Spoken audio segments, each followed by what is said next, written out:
안녕하세요. 닥신TV 신재욱이고요. 제가 지난번에 저공비행 공부법 1부 영상을 찍었는데 많은 분들이 재밌게 봐주셔서 이번에 2부 영상을 찍게 되었습니다. 일단 저공비행 공부법이 뭔지를 아셔야 되는데, 저공비행 공부법이라고 하면 공부를 최상위권으로 잘하는 공부 방법이 아니에요. 그러니까 성적을 최대한 저공비행한다는 얘기예요. 저공비행은 굉장히 고차원의 기술인데요. 뭐냐면 너무 낮게 저공비행하면 추락을 하겠죠. 그러니까 추락을 하면 존망이잖아요. 추락하면 안 돼요. 추락은 하지 않으면서 가끔씩 앞에 산이 있으면 좀 고도를 높여야 될 때는 높여요. 고도를 높이지 않아도 되는 상황에는 최대한 낮게 비행하는 거, 즉 공부를 안 해도 되는 상황에는 철저하게 공부를 안 하되, 공부를 해야 되는 상황에는 추락하지 않으면서 그래도 공부를 좀 하면서 살아가는 방법입니다. 이런 얘기를 들으면 잘 모르시는 분들은 야, 공부 되게 안 하고 버티는 그런 공부법 아니야 라고 생각하실지 모르겠지만, 이거는 굉장히 고차원의 기술입니다. 이거 아무나 따라할 수 없는 기술이에요. 저공비행 공부법을 하려면 그래도 공부를 좀 하는 애들이 이 저공비행하지, 대부분의 사람들은 그냥 추락합니다. 함부로 따라할 수는 없는 기술인데, 제목을 이렇게 뽑은 이유가 뭐냐면, 제가 지난번에도 말씀드렸는데 제 주변에 저보다 공부 잘하는 사람들이 너무너무 많아요. 제 영상에 요즘에 많은 의사 선생님들도 보시는 분들이 좀 생겨났고, 교수님들 중에서도 이 영상을 보시는 분이 계시고, 펠로우 선생님도 보시는 분이 계시고, 제 친구들 중에서 과학고 동기들 혹은 선배님들, 저보다 공부 훨씬 잘했던 분들도 제 영상을 이제 재밌게 보시다 보니까, 그분들 보는 앞에서 제가 무슨 공부법에 대해서 얘기를 하면 야, 신재욱이가 이제 유튜브에서 공부 얘기하는 거 좀 아니지 않냐 뭐 이렇게 생각하실 수도 있으니까, 저도 이제 제목을 뽑은 거죠. 저공 비행 공부 방법. 이렇게 얘기하면 나도 좀 양심의 가책을 좀 덜 받으니까. 자, 그래서 지금부터 말씀드리는 이 저공 비행 공부 방법은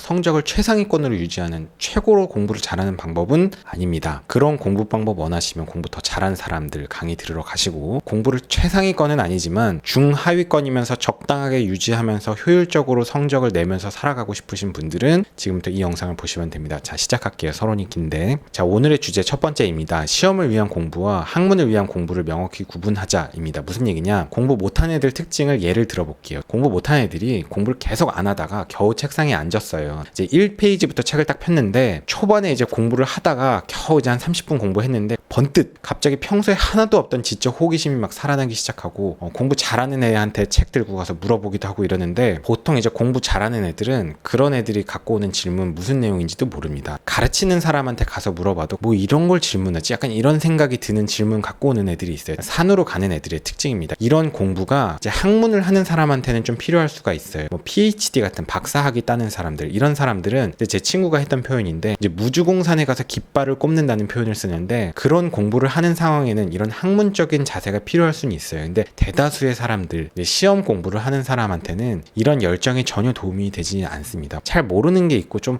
요 내용은 좀 알았으면 좋겠는데 궁금하긴 한데, 이런 내용은 보통 이렇게 포스트잇 딱 붙여놓고 그냥 다음 페이지로 넘기면 돼요. 그래서 일단 계속 진도를 쭉쭉 빼는 게 중요하고, 2회독, 3회독 할 때쯤 되면 자연스럽게 알게 됩니다. 그리고 이제 제가 지난번에 기출문제 중요하다 그랬는데, 기출문제 풀다 보면 내가 포스트잇을 붙여놨고 요 내용이 좀 중요하다고 생각됐지만 2회독, 3회독을 하면서도 계속 무슨 내용인지 잘 모르겠지만, 그 내용이 기출문제 같은 데서 전혀 언급이 되지 않고 별로 중요한 내용이 아니라는 게 나중에 하다 보면 감이 잡히게 돼요. 그때부터는 스킵을 하면 됩니다. 그러면서도 이제 5회독, 6회독 하고 뭐 모의고사도 풀고 하다 보면 알게 되는 경우도 있고, 사실은 끝까지 모르는 경우도 있는데, 시험장에 가도 그 내용은 나오지 않습니다. 이제 공부 못하는 애들의 특징은 1회독 자체를 하지 못하고 뭔가의 내용에 심취하게 빠져서 공부를 하기 시작하죠. 본인은 그게 진짜 공부라고 생각하지만 시험을 위한 공부를 할 때는 그런 자세는 사실 이렇게 도움이 되지 않습니다. 자, 이제 두 번째, 이거는 이제 저공비행 컨텐츠에서 하는 얘기인데요. 많은 문제, 두꺼운 책, 권위 있는 책을 보는 거는 그렇게 좋은 방법은 아닌 것 같아요. 그러니까 예를 들면 수학으로 치면 수학의 정석, 이 문제가 너무 많죠. 이거 1회독 하는 것만 해도 정말 한 세월이에요.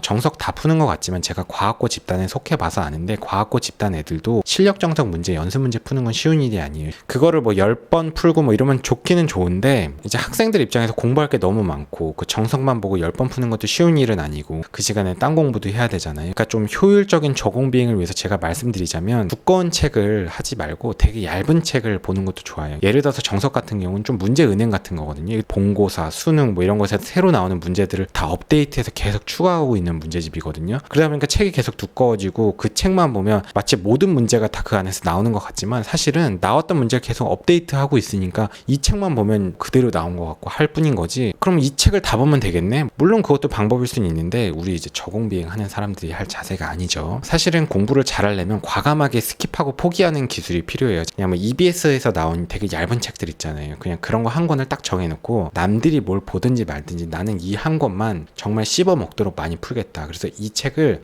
20번 푸는 거예요. 수원 정석 한 번 푸는 것보다 EBS 얇은 책 20번 푸는 게 더 쉽거든요. 더 빨리 할 수 있어요. 1회독은 어렵지만 2회독은 더 빠르고 3회독은 훨씬 빨라요. 그래서 문제를 완전히 외울 정도까지 20회독을 하면 굉장히 여러분이 실력이 상승된 걸 느낍니다. 사실 모든 과목이 다 그래요. 제가 이제 물리에 대해서 얘기하면 물리 같은 경우는 뭐 일반 물리학 중에 할리데이 같은 게 이제 책도 멋있게 생기고 연습 문제 엄청 많고 책이 너덜너덜해질 정도로 풀었던 사람이지만 이제 그런 식의 공부는 많은 사람들한테 도움이 되지는 않습니다. 말하자면 일반 물리라고 치면은 잘 선별된 200제, 일반화학을 공부한다고 쳐도 잘 선별된 200제 정도의 문제를 그냥 20번 푸는 거예요. 계속 반복해서 풀고 또 풀고 그래서 외워질 정도까지 풀면 얇은 책 아무거나 봐도 돼요. 공부 못한 애들 특징이 뭐냐면 무슨 책이 좋대, 무슨 문제집이 좋대 이러는데 사실 시중에 나와 있는 문제집 다 똑같아요. 남들이 많이 보는 책 그런 걸 보는 게 좀 정신 건강에 좋기는 좋은데 근데 나는 그래도 난 정석을 보고 싶어. 그러면 뭐 이런 방법도 있어요. 연습 문제 중에서 뭐 예를 들어 4의 배수만 푸는 거예요. 그럼 각 단원의 문제가 한 5개쯤 풀게 되겠죠. 그럼 전체 뭐 수원 정석으로 치면 한 200제 정도가 나올 거예요. 한 4의 배수만 풀면 연습 문제 중에 4분의 1만 푸는 거잖아요. 그것만 20번을 반복하는 거예요. 남들 1회독 하는 거 허덕일 때 남들 하든지 말든지 나는 그냥 내가 이렇게 가면 됩니다. 그 전체 범위를 빠르게 회독을 하면서 공부할 때 정말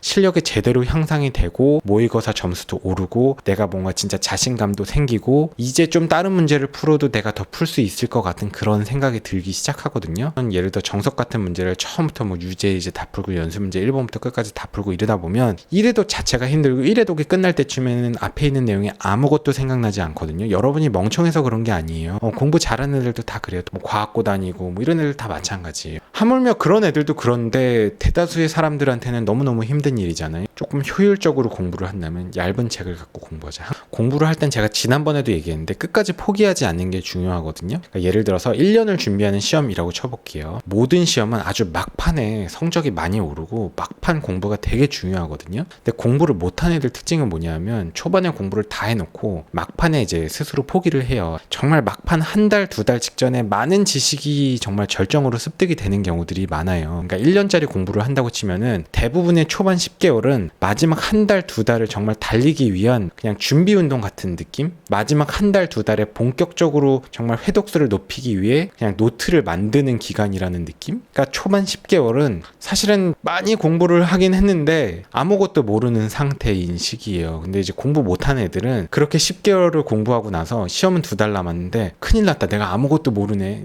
나는 이제 진짜 좆됐다. 막 이러면서 이제 시험을 포기해버리죠. 스스로 마음에 포기를 해요. 공부를 좀 어느 정도 했던 애들은 다 압니다. 어차피 이 시기에 내가 몰라도 마지막 2달 정말 끝까지 달리는 게 더 중요하고 그때 이제 내가 모르는 거 아는 거를 잘 구분해서 체크해놨던 그런 나만의 서브노트 그 노트를 갖고 깨작깨작대면서 마지막 한 달, 2달 직전에 정말 이렇게 그냥 앉아서 의자 껄떡껄떡 대면서 되게 불량한 자세로 눈으로 보면서 마지막에 내가 모르는 것들 핵심만 딱 정리하면서 내 인생 최고의 지식량을 갖고 시험장에 들어가서 딱 쏟아내고 시험 딱 보고 나도 내가 이걸 어떻게 맞췄는지 이땐 정말 내가 이걸 알았는지 지금 웨스턴 블러시 뭔지 서던 블러시 뭔지 지금 나 아무것도 생각 안 나지만 그 시험 다 쳤었는데 다 치고 나면 지금 다 까먹거든요. 아무것도 몰라요. 지금 아무것도 모르는데 시험을 칠 때는 그 지식이 최고 지식으로 가거든요. 마지막 한 달, 2달 직전에 모든 지식이 항상 최고의 절정을 이뤄요. 항상 그러면서 이제 그런 것들이 풍월로 남는 거고 세 번째 주제가 되는데 계속 이렇게 좀 노트를 만들고 줄여가면서 공부를 하는 거고 그 마지막 한 달, 2달 때가 진짜 이제 피크를 하는 공부고 그때는 빠르게 회독수를 높일 수 있는 나만의 공부 자료를 만들어놔야 마지막에 포기하지 않고 달릴 수 있죠. 그런 자료를 만들어 놓지 않으면 마지막 한 달, 2달 직전에 다 포기를 하게 돼요. 왜냐하면 뭐 공부를 할 수가 없거든. 범위는 너무 많은데 이걸 뭐 지금 봐봐요. 1회독이 안 되고 공부 잘하는 애들은 줄여가면서 공부를 해요. 계속 공부 내용을 줄여가면서. 그래서 공부 잘하는 애들은 시험 보러 갈 때 딱 한 권의 노트가 딱 돼요. 그래서 한 권의 노트만 딱 들고 시험장에 가서 깨작깨작 대면서 보고 있죠. 시험장에 가면 사실 공부 잘하는 애랑 못하는 애랑 딱 특징이 이미 보면 아는데 공부 잘하는 애들은 노트 한 권만 딱 들고 들어와요. 시험장에. 그래서 이제 되게 불량스럽게 이렇게 한 장 한 장 넘기면서 눈으로 막 보고 있고 공부 못하는 애들은 기본서 책가방에 다 싸매 들고 오죠. 그러면서 막 정신없이 보는데 뭘 봐야 될지 모르겠고 막 이런 상황이 되죠. 제 얘기하고 있는 겁니다. 오늘 영상 여기까지 하겠고 할 얘기가 많은데 재미있으면 또 3부 영상에서 뵙도록 하겠습니다. 긴 영상 봐주셔서 감사합니다. 수고하셨습니다.